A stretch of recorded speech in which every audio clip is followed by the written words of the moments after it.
건 러시아가 한 번 더 전쟁을 일으킬 수 있다. 레오파르트 2 전차가 지금 1년에 거의 50대 미만만 생산이 돼요. K2 전차 같은 경우에 1년에 지금 한 100대 넘게 양산이 돼요. 사실 성능 면에서 오히려 우리 K2 전차가 훨씬 더 앞서요. 메이드 인 폴란드지만 좀 넓게 보면 메이드 인 EU K2 전차가 나오는 거예요. 유럽 국가들이 선택할 수 있는 폭이 넓어지겠죠. K2 전차 관련돼서는 유럽 내 핵심 기지가 되는 거죠.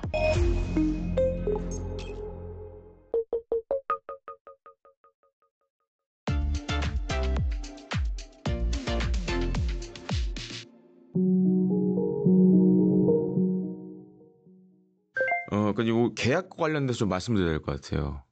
사실 2차 계약이 좀 빨리 될 줄 알았는데 시간을 많이 끌었어요.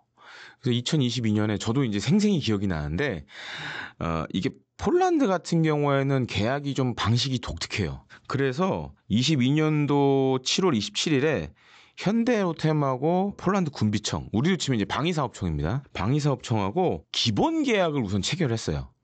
근데 이게 내용이 뭐였냐면 K2 전차 긴급 소요분, 이제 개필러라고 얘기를 많이 합니다. K2 개필러, GF로 많이 표기를 하는데, 그리고 이제 폴란드 현지에서 양산하게 될 K2 PL 1000대 물량에 대한 기본 계약을 맺었어요. 그러니까 그때 이미 우리가 이렇게 할 거라는 건 폴란드가 얘기를 했어요. 그런 다음에 이행 계약이 또 별도로 있었습니다. 그래서 1차 이행 계약을 그 다음날 맺었는데 핵심은 그거였어요. K2 GF 개필러, 그러니까 긴급 소요분을 계약을 그때 했고, 현지 시간으로 지난 8월 1일에 한 거는 2차 이행 계약 요걸 했는데, 근데 예상보다 많이 늦어졌어요. 그럼 배경이 뭐냐? 사실 이걸 많은 분들이 잘 모르시는데, 첫 번째 이유가 뭐였냐면 2차 이행 계약에는 K2PL, 그러니까 폴란드 육군의 작전 요구도를 반영한 폴란드형 전차를 현지에서 생산하는 게 있었어요. 근데 이제 현지 생산하게 되면 면허 생산 비용을 지불을 해야 합니다. 우리한테. 그러니까 현대로템이 지불해야 돼요. 그 다음에 이제 뭐 생산 설비도 갖춰야 되고 여러 가지 문제가 있어요. 그 협상이 굉장히 오래 끌었어요. 그리고 두 번째 문제가 뭐였냐면 이게 이제 폴란드에 있는 PGZ라는 국영 방산업체에서 생산을 하는데 PGZ 사장이 전 정권 사람이었던 거야.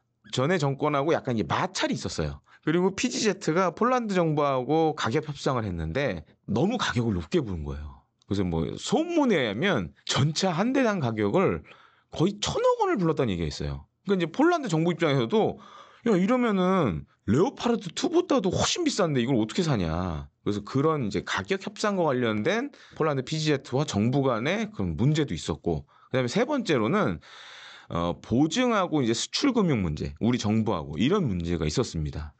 그래서 이것 때문에 사실은 22년도에 1차 이행 계약하고 한 23년도쯤에는 마무리되지 않겠냐, 2차 이행 계약이. 근데 생각보다 시간을 오래 끌었죠. 한 3, 4년 되는 시간을 끌어버렸으니까. 그래서 결국에는 근데 체결을 했어요. 근데 그럼 폴란드가 왜 이렇게 시간을 끌었음에도 불구하고 체결을 했을까? 그러니까 지금 폴란드도 상황이 급합니다. 왜냐? 이게 지금 우크라이나 전쟁하고 연관이 있어요. 지금 우크라이나 전쟁이 뭐 아직 지금 전쟁이 거의 3년 차 이상을 끌고 있는데, 우크라이나 전쟁이 끝나도 지금 폴란드나 유럽 각국이 생각하는 건 러시아가 한 번 더 전쟁을 일으킬 수 있다. 그 생각을 많이 하고 있어요. 그러다 보니까 전차를 적정 수량을 보유를 해야 된다라는 게 굉장히 강하고, 그래서 2차 계약을 이번에 체결을 하게 됐습니다. 지금 폴란드 같은 경우에는, 폴란드 육군 같은 경우에는 전차가 4종류예요. 그러니까 우리나라에서 들여온 K2 GF, 미국에서 들여온 M1A1, 그 다음에 M1A2 계열 전차, 그 다음에 말씀해 주신 대로 독일에서 온 레오파르트 2 계열 전차가 있고, 폴란드가 자체적으로 만든 T-71을 개량한 PT-91이 있어요. 4개 전차를 지금 운용 중인데, 참고 말씀드리면 우리 육군은 한 3종류의 전차를 운용하고 있어요. K1이 있고 K1A2가 있고 K2, 다 국산 전차입니다. 그러니까 전 세계적으로 이렇게 자기네 나라가 전차를 만들어서 배치한 나라가 사실 극히 드물어요. 선진국도 빼고는. 근데 우리나라는 중요한 건 다 국산 전차다. 근데 이제 레오파르트 2 같은 경우에는 지금 이제 폴란드군이 쓰고 있는 건 최신형 전차는 아니에요. 그러니까 옛날에 독일군이 쓰던 걸 폴란드에 이제 줬어요. 그러면서 쓰는 것도 있고, 거기에는 또 최신형으로 새로 산 것도 있고, 좀 종류가 복잡합니다. 근데 K2 전차랑 비교를 해보면, 일단 지금 폴란드군이 운용 중인 레오파르트 2는 신형 전차는 아니에요. 다 좀 옛날 전차인데 좀 성능 개량을 해서 좀 업그레이드해서 쓰고 있고. 그리고 지금 이제 유럽 국가들이 대규모로 지금 재군비를 하고 있습니다. 아시다시피 이제 트럼프가 뭐 협박도 했죠. 나토 회원국들한테 국방비 5% 써. 그러면서 지금 그래서 합의가 된 게 순수 국방비는 한 3.5% 쓰고 GDP 대비 3.5% 쓰고 1.5%는 이제 군사 작전과 관련된 지원 시설들, 뭐 도로, 항만, 통신 이런 걸 하려고 그래요. 근데 그러면서 재군비라면서 이제 문제가 뭐냐면 전차가 필요한 거예요. 다 지금 다 옛날 전차들밖에 없으니까. 근데 지금 요런 문제가 있습니다. 유럽에. 어떤 문제가 있냐면 보통 전차를 한 국가가 자체 개발하려면 최소 200대 혹은 300대를 만들어야 경제성이 맞아요. 근데 유럽에 있는 여러 나라들이 그동안 이제 독일이 만든 레오파르트 2를 사서 쓴 이유가 뭐냐면 만들어봤자 손해야. 경제성이 안 나와. 그러니까 그렇게 많은 200대, 300대를 굴린 나라가 유럽에서 많지가 않아요. 그러니까 독일, 프랑스, 뭐 이탈리아, 영국 뭐 이 정도예요. 그러다 보니까 그럼 많이 만드는 독일 걸 그냥 사 쓰자. 그리고 독일이 이제 유럽의 중심에 있으니까 그렇게 많이 해왔어요. 근데 독일도 문제가 뭐냐면 레오파르트 2 전차가 지금 1년에 거의 50대 미만만 생산이 돼요. 그렇게 따지면 유럽 다른 나라의 수요를 감당을 못하죠. 근데 반면에 우리나라 같은 경우에는 K2 전차 같은 경우에 1년에 지금 한 100대 넘게 양산이 돼요. 생산이 돼요. 그리고 이제 가격도 비교를 해봐야 됩니다. 그래서 지금 이제 독일에서 나오는 레오파르트 전차 최신형 가격이 한 400억에서 500억 정도 해요. 근데 우리가 이제 폴란드에 수출한 K2GF는 순수 전차 가격은 한 130억 정도 하는데 거기에 이제 교육, 유지 보수, 관리 이런 게 또 포함이 돼 있어요. 그래서 대당 가격이 한 200억 해요. 그러면 레오파르트 2 최신형 전차 살 돈이면 K2 전차 2대 사죠. 그러니까 교육까지 다 정비 다 포함해서. 그러니까 이제 그런 장점이 있고 사실 성능 면에서 오히려 우리 K2 전차가 훨씬 더 앞서요. 그리고 K2 전차 같은 경우에는 또 한 가지 특징이 있습니다. 핵전쟁 상황에서도 작전할 수가 있어요. 그래서 이게 사실 러시아에서 들어온 기술인데 이제 K2 전차 이 포탑 같은 경우에는 방사능 차폐 장치들이 들어가 있습니다. 그래서 핵전쟁 상황에서도 물론 핵폭탄이 터지는 데서는 어쩔 수 없지만 방사능이 오염된 혹은 방사능의 영향을 받는 그런 지역에서도 전투를 할 수 있다. 반면 레오파르트 2는 그런 기능이 없습니다. 그리고 이제 폴란드가 레오파르트 2 말고도 이제 M1A2 계열도 지금 운영 중인데 사실 여러 가지 지금 문제 겪고 있어요. 어떤 문제가 있냐면 이제 미국에서 들여오긴 했는데 K2 전차나 레오파르트 2는 디젤 엔진을 씁니다. 그래서 보통 1,500마력 디젤 엔진을 쓰는데 이전에 우리나라 K2 전차도 독일산 디젤 1,500마력짜리 디젤 엔진을 썼어요. 근데 이제 국산화를 다 했고 변속기도 이제 국산화를 했고 근데 미국의 M1A1이나 M1A2는 가스터빈 엔진을 써요. 그러니까 항공기용 엔진을 개조해서 전차에 장착을 했습니다. 근데 이게 장점도 있고 단점도 있어요. 장점은 뭐냐면 저는 실제로 이제 주한미군의 M1A2 전차를 훈련하는 거를 취재해 가서 봤는데 가스터빈 엔진은 소음이 적어요. 그러니까 항공기처럼 엔진 소리가 슉슉슉슉 소리밖에 안 나요. 물론 이제 궤도가 돌아가는 소리가 크게 나긴 합니다. 근데 상대적으로 디젤 엔진을 장착한 전차보다는 조용해요. 근데 단점도 있어요. 연비가 안 좋아요. 기름을 거의 빨아먹습니다. 그리고 정비하려면 굉장히 힘들어요. 왜냐하면 가스터빈 엔진은 항공기 엔진을 개조해서 전차에 장착했기 때문에 항공기 엔진 정비하듯이 좀 이렇게 고단계의 정비 과정을 거쳐요. 그러니까 지금 이제 폴란드가 문제가 이거 사긴 샀는데 엔진 정비에 굉장히 머리를 아파해요. 근데 K2 전차는 이제 폴란드군이 많이 쓰는 디젤 엔진이기 때문에 그런 문제는 없어요. 그래서 지금 이제 폴란드 일각에서도 지금 이 M1A1, M1A2 계열 전차 운용하면서 너무 비용도 많이 들어가고 그리고 고장 나면 수리하는데 시간도 많이 걸린다. 이제 그런 얘기들이 많이 나오고 있어서 어쩌면 이제 미국의 M1A2 전차보다도 우리나라가 만든 K2 전차를 더 추가 구매할 수도 있다라는 좀 분석들도 나오고 있습니다. 일단 기본적인 모양은 우리 육군이 쓰고 있는 K2 전차랑 똑같습니다. 근데 자동차에 비유하면 이제 몇 가지 옵션이 좋아졌어요. 그 옵션 중에 대표적인 게 뭐냐? 이제 능동 방어 체계라는 게 있습니다. 그래서 이제 K2 전차를 향해 날아오는 대전차 미사일이나 로켓 포탄 그리고 드론을 요격체를 발사해서 요격을 합니다. 그런 또 장치가 달려 있고 또 한 가지는 이제 RCWS라고 그러는데 원격 사격 무기 통제 체계가 달려 있어요.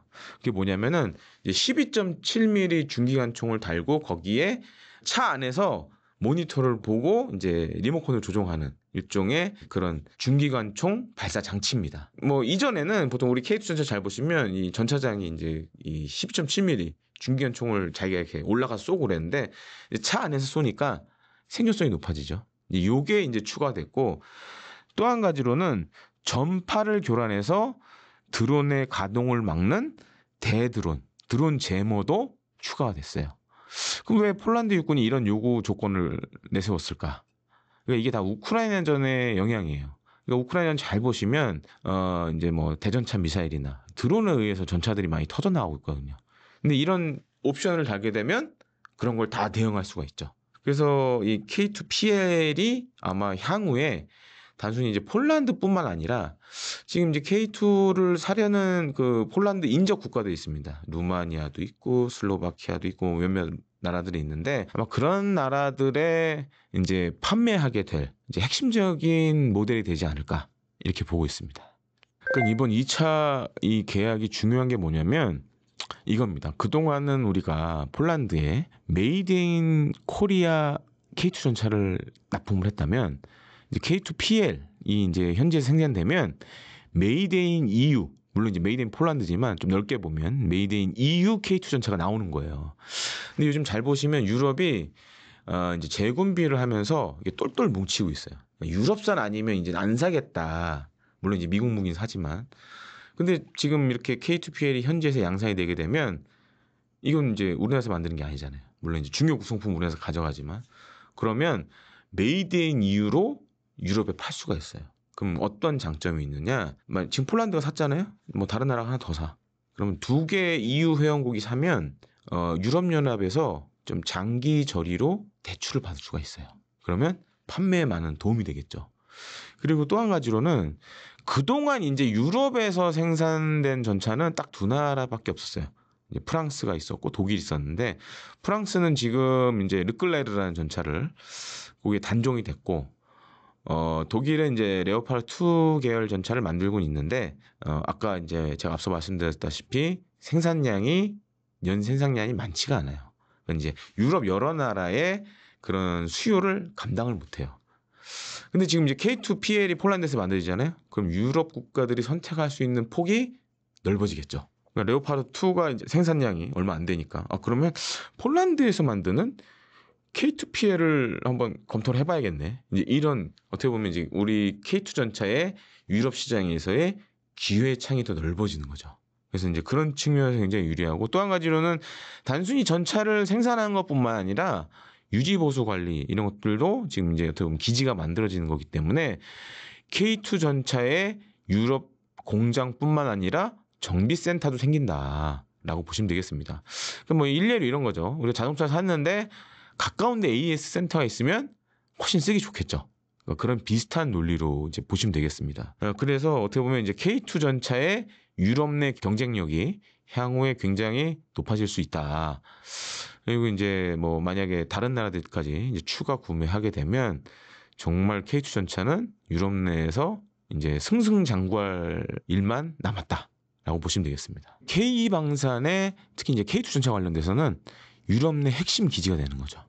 그런 측면도 있고 이번에 또 한 가지로는 이제 좀 2차 계약에서 좀 부각이 많이 안 되고 있는 게 있는데 이제 전차를 운용하려면 전차를 도와줘야 되는 그런 또 전차들이 있어요. 그게 바로 교량 전차, 군한 전차, 이제 개척 전차가 있는데 교량 전차는 말 그대로 이 전차 위에 다리를 싣고 다녀요. 그래서 이제 예를 들어서 이제 좀 뭐 폭이 넓은 이런 장애물이나 이런 거 건널 때 이 교량을 펼쳐서 전차가 넘어가게끔 합니다. 그리고 또 한 가지가 이제 군한 전차가 있어요. 그러니까 전차 고장 나면 전차를 수리하고 전차를 끌고 가야 되는 전차가 있어요. 그러니까 자동차에 비유하자면 레카차 같은 전차가 있어요. 그게 바로 이제 군한 전차입니다. 그리고 또 한 가지가 예를 들어서 이제 전차를 못 가게 뭐 대전차 방어막이라든가 이런 거 만드는 게 있는데 그거를 깨부수고 통과할 수 있는 전차가 또 따로 있습니다. 그게 개척전차예요. 근데 우리 군에서 쓰고 있는 교량 군한 개척전차는 다 지금 K1 전차 차체를 활용해서 만들었어요. 뭐 K1 전차 차체를 활용한 것도 있고, 근데 이제 문제가 K1이나 K1A2 차체를 활용한 거는 수출을 못 해요. 왜냐하면 우리가 K1 전차하고 K1A2는 미국하고 공동으로 개발을 해가지고 우리 군에 이제 배치를 했어요. 그래서 이제 만약에 수출을 하려면 미 정부의 허락을 받아야 됩니다. 근데 수출 허가를 잘 안 내줘요. 전에도 한번 수출하려고 시도했었는데 안 됐던 이유가 미 정부가 안 돼 하면서 이제 수출을 못 했는데, 이번에 2차 개혁을 하면서 K2 전차 차체 기반의 교량 군한 개척, 이게 한 81대가 이번에 이제 폴란드 육군이 도입하기로 결정을 했습니다. 일종의 이제 K2 전차가 완전체가 되는 거예요. 그러니까 K2 전차 물론 이제 전투를 위한 전차지만 이거를 지원하는 전차들도 이번에 완전히 다 만들어지기 때문에, 그러니까 하나의 이제 완전체로 수출이 가능해졌어요. 그러니까 이것도 굉장히 중요한 성과 중에 하나입니다. 일단 지금 이제 폴란드 인접국인 뭐 불가리아, 슬로바키아, 뭐 루마니아 뭐 이런 나라들이 유럽 내에선 있고, 또 우리가 주목해야 될 게 중동입니다. 지금 중동 나라들 같은 경우에는 노후 전차가 꽤 많아요. 그래서 이제 뭐 사우디아라비아, UAE는 좀 아닌 것 같고, 뭐 오만, 그 다음에 뭐 요르단, 이라크 뭐 이런 나라들 노후 전차가 많아서, 그래서 올해 이제 UAE 아부다비에서 아이덱스라고 중동에서 가장 큰 전시회가 있었는데, 여기에 이제 현대로템이 K2ME, 그러니까 중동형 K2 전차를 이제 공개를 한 바가 있습니다. 향후에 지금 이제 동유럽, 중부유럽 다음으로 이제 수출이 좀 유력한 곳이 바로 이제 중동 지역이라고 좀 말씀을 드리고 싶습니다.